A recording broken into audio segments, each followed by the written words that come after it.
Now we will see about the homeopathy treatment. Homeopathy ద్వారా kidney stones అనేవి ఎలా treat చేస్తాం దాని గురించి తెలుసుకుందాం. Homeopathy is highly efficacious in dissolution, fragmentation and passage of stone with minimum discomfort.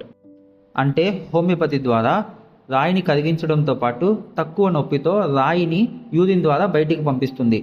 We can achieve this through individualization. అంటే వ్యక్తిగత treatment తీసుకున్నప్పుడు మనం ఇది సాధించగలం. Has homeopathy focuses on the characteristic symptoms of the patient. అంటే patient యొక్క వ్యక్తిగత లక్షణాలను గమనించుకోవాలి. We need to consider whether the stone is left sided or right sided.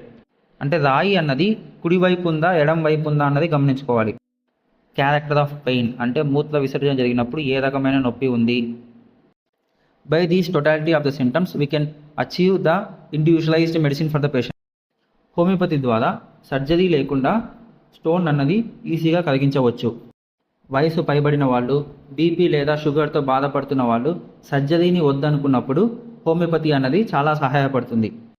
Homeopathy ద్వారా నొప్పిని తగ్గించడంతో పాటు మూత్ర విసర్జన అన్నది ఏ రకమైన నొప్పి లేకుండా చేస్తుంది. How to diagnose kidney stone. Kidney stone ఉందని ఎలా నిర్ధారించుకోవాలి.